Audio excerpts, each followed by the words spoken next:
بسم اللہ الرحمن الرحیم وربما يحصل إدراك النسبة الحكمية بدون الحكم كمن تشكك في النسبة أو توهمها فإن الشك في النسبة أو توهمها بدون تصورها محال لكن التصديق لا يحصل ما لم يحصل الحكم۔ باب العلم انواریہ ایجوکیشنل سوسائٹی و جامعہ انواریہ حیدرآباد انڈیا کے زیر اہتمام اللہ تعالیٰ کے فضل و کرم سے قطبی تصورات کا درس قسط وار جاری ہے۔ آج کا درس شروع ہوتا ہے شارح کی عبارت وربما یحصل ادراک النسبۃ الحکمیہ بدون الحکم سے۔ شارح علام اپنی اس عبارت سے نسبت حکمیہ اور حکم کے درمیان فرق بتانا چاہتے ہیں۔ سوال: یہ فرق بتانے کی ضرورت کیا پیش آئی؟ جواب: بادیِ رائے میں محسوس ہوتا ہے، لگتا ہے، نظر آتا ہے کہ نسبت حکمیہ اور حکم دونوں ایک ہی چیز ہے۔ ایسا محسوس ہوتا ہے تو وہ جو بادیِ رائے میں نظر آتا ہے وہ درست نہیں ہے۔ اس کے لیے شارح علام نسبت حکمیہ اور حکم کے درمیان فرق بتا رہے ہیں کہ دونوں ایک چیز نہیں ہے، بلکہ نسبت حکمیہ الگ چیز ہے اور حکم الگ چیز ہے۔ اب اگر یہاں پر سوال ہو کہ تصدیق میں تو محکوم علیہ کا تصور بھی ضروری ہے، محکوم بہ کا تصور بھی ضروری ہے، نسبت حکمیہ کا ادراک اور تصور بھی ضروری ہے، اور حکم بھی تصدیق میں ضروری ہے، تو تصدیق میں 4 ادراکات ضروری ہیں، خواہ شرط کے طور پر ہو، شطر کے طور پر ہو یا عینیت کے طور پر ہو، جس طور پر ہو تصدیق میں تو یہ 4 ادراکات ضروری ہیں۔ 4 ادراکات ضروری ہیں تو انہی دونوں کے درمیان فرق، انہی دونوں یعنی نسبت حکمیہ اور حکم کے درمیان فرق کیوں کیا جا رہا ہے، باقی اور کے درمیان شارح علیہ الرحمہ فرق کیوں نہیں بیان کر رہے ہیں؟ اگر یہ سوال ہو تو اس سوال کا جواب وہی ہوگا جسے ابھی ماسبق میں ہم ذکر کر چکے کہ باقی ادراکات کے درمیان التباس نہیں ہے۔ التباس صرف انہی دونوں کے درمیان ہے کہ کئی مرتبہ سطحی طور پر دیکھنے سے لگتا ہے کہ یہ دونوں نسبت حکمیہ اور حکم دونوں ایک ہی چیز ہے۔ چونکہ ان دونوں کے درمیان التباس ہے، اسی لیے ان دونوں کے درمیان فرق بیان کر رہے ہیں۔ بہرحال اپنی اس عبارت سے نسبت حکمیہ اور حکم کے درمیان فرق کر رہے ہیں۔ فرق کا حاصل یہ ہے کہ دیکھو، نسبت حکمیہ ایک الگ چیز ہے اور حکم ایک الگ چیز ہے، اس طور پر کہ کئی مرتبہ نسبت حکمیہ حاصل ہوتی ہے، کئی مرتبہ نسبت حکمیہ کا ادراک ہمیں ہوتا ہے مگر حکم کا ادراک نہیں ہوتا ہے۔ تو اسی سے یہ بات سمجھ میں آ جانی چاہیے کہ نسبت حکمیہ اور حکم دونوں ایک چیز نہیں ہے۔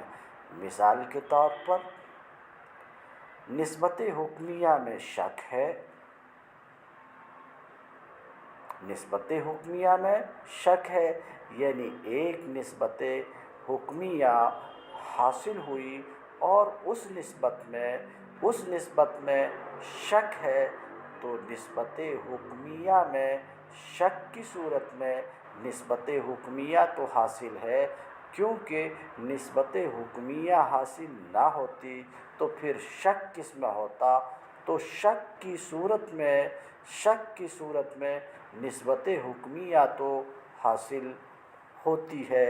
جیسے کل گزشتہ درس میں ایک مثال بیان کیا کہ ایک شخص پہ پہلی بار آپ کی نظر پڑی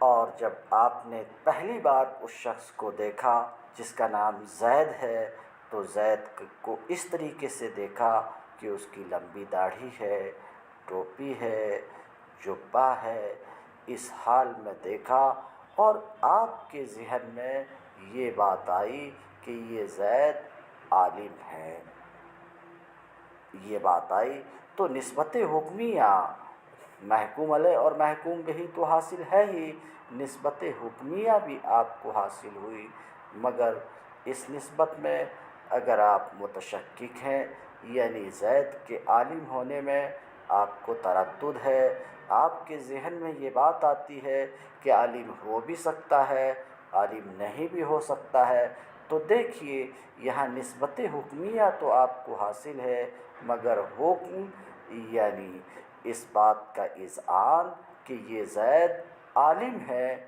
یہ اذعان آپ کو حاصل نہیں ہوا، تو شک کی صورت میں نسبت حکمیہ حاصل ہے، کیونکہ شک کی صورت میں نسبت حکمیہ حاصل ہے مگر حکم حاصل نہیں ہے۔ اسی طریقے سے وہم کی صورت میں مثلا ایک نسبت آپ کو حاصل ہوئی اور ذرا سا آپ کو کہ دل میں یہ بات آتی ہے کہ یہ نسبت جیسی ہے ویسی ہے، زیادہ اس کے خلاف آپ کے دل میں کچھ آتا ہے، تو اس صورت میں نسبت حکمیہ کا آپ کو وہم حاصل ہے۔ نسبت حکمیہ میں وہم ہے تو شک کی صورت اور وہم کی صورت میں نسبت حکمیہ تو آپ کو حاصل ہے، مگر اس صورت میں حکم حاصل نہیں ہے، یعنی اعتقاد اور اذعان حاصل نہیں ہے۔ اسی سے یہ بات سمجھ میں آ گئی کہ نسبت حکمیہ ایک الگ چیز ہے اور حکم ایک الگ چیز ہے۔ وربما یحصل ادراک النسبۃ الحکمیہ بدون الحکم، اور بسا اوقات نسبت حکمیہ کا ادراک حاصل ہوتا ہے حکم کے بغیر، جیسے کہ کمن تشکک ہے، جیسے کہ وہ شخص جسے نسبت حکمیہ میں شک ہے، جیسے اس شخص کا ادراک جسے نسبت حکمیہ میں شک ہے یا نسبت حکمیہ میں وہم ہے، کیونکہ فإن الشک فی النسبت، یعنی شک والی صورت میں نسبت حکمیہ حاصل ہے، وہم والی صورت میں نسبت حکمیہ حاصل ہے، کیونکہ نسبت میں شک، نسبت میں وہم اس کے تصور کے بغیر محال ہے۔ تو دیکھیے نسبت حکمیہ کا تصور ہے، نسبت حکمیہ حاصل ہے، لیکن تصدیق لم يحصل، لیکن تصدیق لا يحصل، لیکن تصدیق تو حاصل نہیں ہوگی جب تک کہ حکم حاصل نہ ہو، اور شک اور وہم کی صورت میں حکم حاصل نہیں ہے، تو اسی سے یہ بات صاف ہو گئی کہ نسبت حکمیہ ایک الگ چیز ہے اور حکم ایک الگ چیز ہے۔ وعند متأخر المنطقیین ان الحکم یعنی ایقاع النسبہ وانتزاعها فعل من افعال النفس، یہ عبارت وعند متأخر المنطقیین، عند سے پہلی واو ہے، یہ عبارت معطوف ہے مقدر پر، ایک مقدر پر معطوف ہے، اور وہ کس پر؟ ھذا هو التحقیق من ان الحکم اذعان و ادراک۔ ابھی ابھی جو اس سے پہلے یہ بات بتائی گئی کہ حکم اذعان ہے، ادراک ہے، یہی تحقیق ہے۔ یہ حکم ھذا الحکم متحقق اے متحقق بالتحقیق، یہ حکم تحقیقی ہے۔ اور کون سا حکم تحقیقی کے ہے؟ کہ حکم ادراک ہے، حکم اذعان ہے، سمجھ رہے ہیں؟ یہ حکم تحقیقی ہے، اور متاخرین مناطقہ کے نزدیک حکم یعنی ایقاء نسبت، حکم کی تفسیر گزر چکی، حکم یعنی ایقاء نسبت اور انتزاع نسبت نفس کے افعال میں سے ایک فعل ہے۔ تو پوری عبارت کا رابطہ یہ کہ یہ حکم تو تحقیقی ہے کہ حکم اذعان ہے، حکم ادراک ہے، حکم ادراک ہے، اور متاخرین مناطقہ اس بات کے قائل ہیں کہ حکم یعنی ایقاء نسبت و انتزاع نسبت یہ نفس کے افعال میں سے ایک فعل ہے۔ ظاہر ہے کہ جب متاخرین کے نزدیک حکم نفس کے افعال میں سے ایک فعل ہے تو یہ حکم ادراک تو نہیں ہوگا۔ کیوں ادراک نہیں ہوگا؟ فعل ہے تو ادراک اس لیے نہیں ہوگا کہ ادراک انفعال ہے۔ ادراک کا انفعال ہونا اس طور پر کہ ادراک کی تفسیر وہی ہو جو تفسیر مصنف نے کی، حصول و صورت الشیء فی العقل یا الحاضر عند المدرک کے ذریعے سے، الحاضر عند العقل کے ذریعے سے ادراک کی تفسیر کی جائے تو ان دونوں صورتوں میں ادراک انفعال ہے۔ تو کیا کہتے ہیں کہ جب متاخرین کے نزدیک حکم نفس کے افعال میں سے ایک فعل ہے تو پھر تو حکم ادراک نہیں ہوگا۔ کیوں؟ اس لیے کہ ادراک انفعال ہے اور فعل انفعال نہیں ہو سکتا۔ کیوں؟ انفعال قبول اثر کا نام ہے، انفعال قبول اثر کا نام ہے، اور فعل تاثیر کا نام ہے۔ تاثیر یہ مؤثر کی صفت ہے اور قبول اثر یہ منفعل کی صفت ہے، یعنی کہ جب ادراک فعل تاثیر کا نام ہے اور انفعال قبول اثر کا نام ہے، قبول اثر کا نام ہے، تو ایسی صورت میں جب واقعہ یہ ہے کہ ادراک انفعال ہے، قبول اثر کا نام ہے اور فعل تاثیر کا نام ہے تو حکم انفعال نہیں ہوگا۔ پھر سے اس عبارت کو دیکھیں، متاخرین مناطقہ کے نزدیک حکم یعنی ایقاء نسبت یا انتزاع نسبت نفس کے افعال میں سے ایک فعل ہے۔ فلا یکون ادراکا، جب فعل ہے تو حکم ادراک نہیں ہو سکتا، ادراک نہیں ہوگا، اس لیے کہ ادراک انفعال ہے اور فعل انفعال نہیں ہو سکتا، فعل و انفعال میں تباین ہے۔ فلو قلنا ان الحکم ادراک فحینئذ، تو اگر ہم قائل ہوں اس بات کے، ہم اگر قول کریں کہ حکم ادراک ہے، جو تحقیقی بات ہے کہ حکم ادراک ہے، تو اگر ہم قائل ہوں کہ حکم ادراک ہے تو اس وقت حکم کے ادراک ہونے کے وقت تصدیق چار ادراکات کے مجموعے کا نام ہوگی۔ چار ادراکات یعنی چار ادراکات، کون سے چار ادراکات؟ یعنی تصور محکوم علیہ اور تصور محکوم بھی اور تصور نسبت حکمیہ اور وہ تصور جو حکم ہے۔ کیا کہنا چاہ رہے ہیں شارح؟ کہ یہ بات تحقیقی ہے کہ حکم ادراک ہے، حکم ادراک ہے۔ رہے متاخرین تو وہ فعل مانتے ہیں، ابھی ان کو رہنے دیجئے۔ بربنائے تحقیق اس بنا پر کہ حکم ادراک ہے، اور جب حکم ادراک ہے تو ادراک ہونے کے وقت تصدیق چار ادراکات کا مجموعہ ہوگی۔ چار ادراکات کون؟ تصور محکوم علیہ، تصور محکوم بھی، تصور نسبت حکمیہ، اور وہ تصور جو حکم ہے، ان چاروں کا مجموعہ ہوگی۔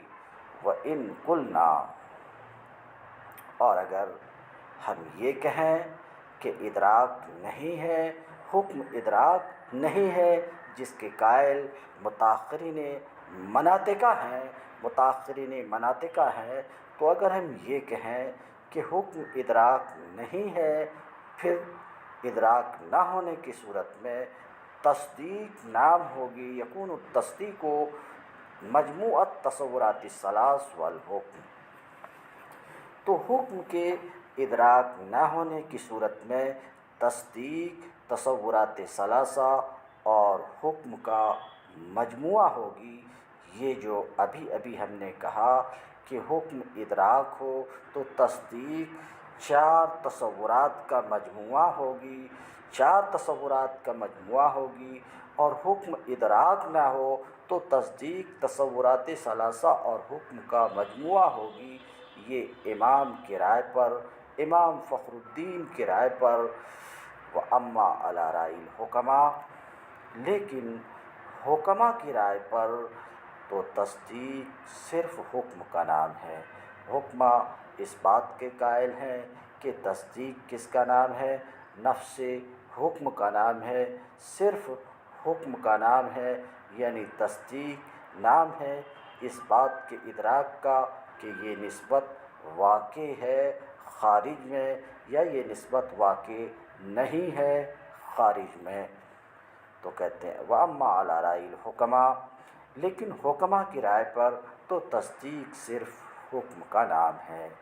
وَالْفَرْقُ بَيْنَهُمَا مِنْ وُجُوهٍ، فرق ان دونوں کے درمیان، ان دونوں قول کے درمیان، یعنی امام کے مذہب اور حکماء کے مذہب کے درمیان، فرق ان دونوں کے درمیان من وجوہ چند طرق سے ہے۔ نمبر ایک،